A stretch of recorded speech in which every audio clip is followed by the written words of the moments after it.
Shalom, shalom, seja muito bem-vindo de volta ao canal Tirando os Óculos Romano. Hoje nós vamos resolver um mistério que deixou muita gente coçando a cabeça. Se você assistiu à novela Gênesis ou se você gosta de estudar as profundezas da tradição judaica, você deve ter se deparado com uma cena chocante. Esaú, o neto de Abraão, matando Nimrod, o poderoso caçador e construtor da Torre de Babel. Muita gente correu para a Bíblia e disse: "Ei, isso não está aqui. A Bíblia só diz que Nimrod foi poderoso e depois a história muda. A novela inventou isso?" A resposta vai te surpreender. A novela não inventou. Ela bebeu de fontes históricas antiquíssimas, livros que a própria Bíblia cita e recomenda como fonte de consulta histórica. Hoje nós vamos abrir esses livros.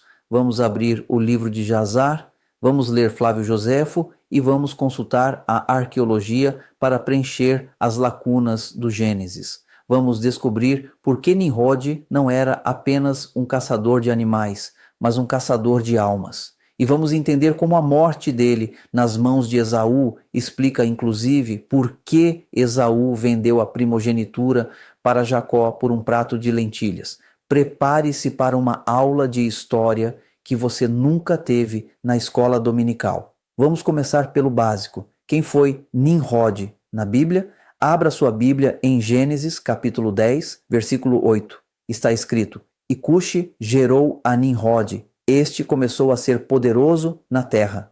A palavra hebraica para poderoso ali é Gibor, mas não é um poder qualquer. O nome Nimrod vem da raiz hebraica marad, que significa rebelde. Nimrod não era apenas forte, ele era a personificação da rebelião. O texto bíblico diz que ele era um valente caçador diante do Senhor. No hebraico, a preposição não é apenas diante no sentido de estar na presença. O sentido original é contra o Senhor. Ele era um caçador em oposição a Deus. O Targum de Jonatas, uma antiga tradução aramaica, diz que ele não caçava apenas leões e ursos. Ele caçava homens, ele laçava as pessoas com suas palavras e as arrastava para longe do Deus de Noé para servirem ao seu império. Mas como ele morreu, a Bíblia se cala, mas a história fala. Aqui entra a peça-chave que a novela usou, o livro de Jazar, também conhecido como o livro do reto. Você pode perguntar, mas esse livro é confiável? A própria Bíblia acha que sim. Em Josué, a Bíblia diz: "E o sol se deteve, e a lua parou, até que o povo se vingou de seus inimigos." Não está isto escrito no livro dos justos, Josué 10:13. Esse livro dos justos é o livro de Jazar.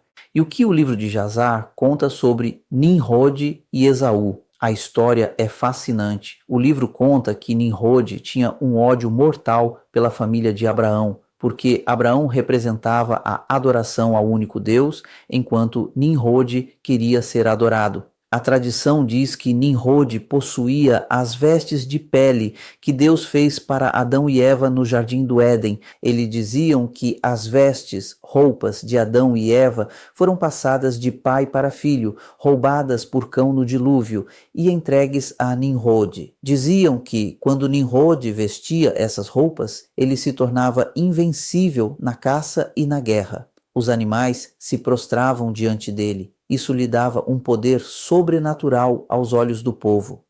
Nimrod era um homem muito mau e poderoso. Agora avançamos no tempo. Nimrod já é velho, mas ainda poderoso. Esaú é jovem, um caçador habilidoso, neto de Abraão. O livro de Jazar, no capítulo 27, narra que Esaú foi caçar no campo e viu Nimrod à distância, acompanhado de apenas 2 guardas. Nimrod estava distraído. Esaú, que também cobiçava o poder e a fama, viu ali a sua chance. Ele se escondeu numa emboscada. Quando Nimrod passou, Esaú saltou e cortou a cabeça de Nimrod. Houve uma luta feroz com os guardas. Esaú matou os guardas, mas ficou exausto, ferido e correndo risco de vida, pois o exército de Nimrod estava vindo. E o que Esaú fez? Ele roubou as vestes de Nimrod, as vestes de poder, e correu para a casa de seu pai, Isaque.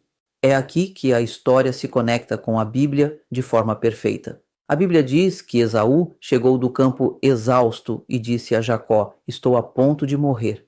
Por que um jovem forte estaria a ponto de morrer só por caçar um cervo? Porque ele não estava caçando um animal, ele estava fugindo do exército da Babilônia depois de matar o rei do mundo. Ele pensou: vou morrer de qualquer jeito, os soldados vão me pegar, para que me serve a primogenitura? E por isso ele vendeu seu direito por um prato de lentilhas vermelhas, desprezando a promessa de Deus em troca de satisfação imediata. A novela Gênesis mostrou isso, e a base é esse livro histórico que a Bíblia cita. Esaú matou o corpo de Nimrod, mas o espírito de Babilônia continuou vivo. Agora vamos falar sobre a política de Nimrod. Por que ele construiu a torre?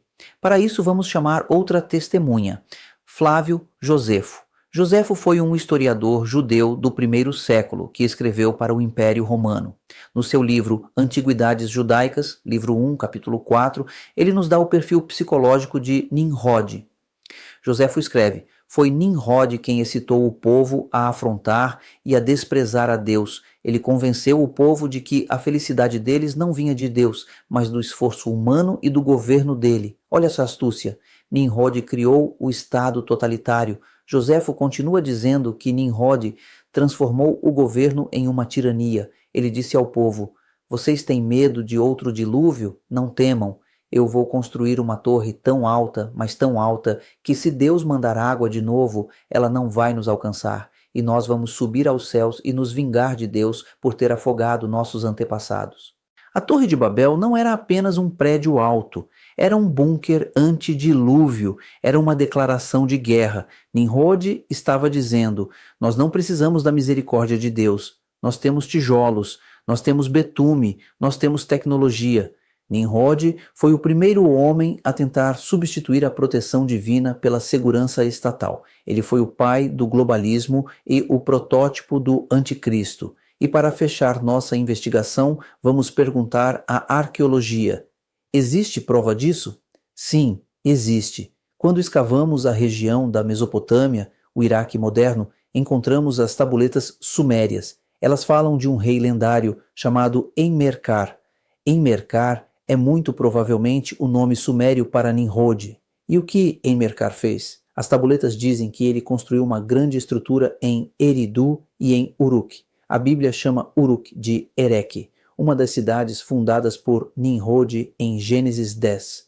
E quem era a parceira dele? A arqueologia mostra que, após a morte desse rei, surgiu o culto a Inanna, ou Ishtar, a rainha dos céus. A história secular confirma a narrativa bíblica. Houve um rei poderoso, houve uma centralização de poder, houve uma torre e houve o início de uma religião de mistério.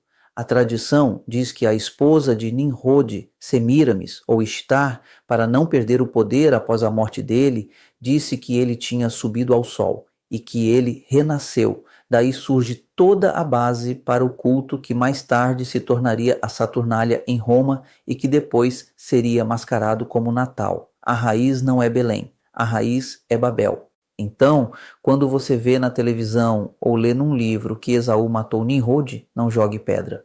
Tirar os óculos romano significa parar de ler a Bíblia como um livro infantil de histórias isoladas. A Bíblia é o centro de uma teia histórica real. Os patriarcas, Abraão, Isaque e Jacó, não viviam numa bolha. Eles estavam lutando física e espiritualmente contra os reis da terra que queriam destruir a promessa de Deus. Nimrod tentou construir um nome para si mesmo na terra. Abraão, pelo contrário, obedeceu a Deus para que Deus fizesse grande o seu nome. Um buscou o poder pela força e tirania. O outro buscou a promessa pela fé. Esaú matou Nimrod, talvez tenha tomado suas roupas, mas não herdou a fé de Abraão. Ele queria o poder de Nimrod, não a bênção de Deus. E hoje, o espírito de Nimrod ainda tenta construir torres, unir governos e tirar Deus da sociedade. Mas o Deus de Abraão, Isaque e Jacó continua no trono. Se você gostou dessa profundidade, se isso abriu sua mente para entender o contexto real das Escrituras, deixa o seu like, compartilha esse vídeo com quem ficou confuso com a novela. Aqui a gente não inventa, a gente investiga. Shalom, shalom.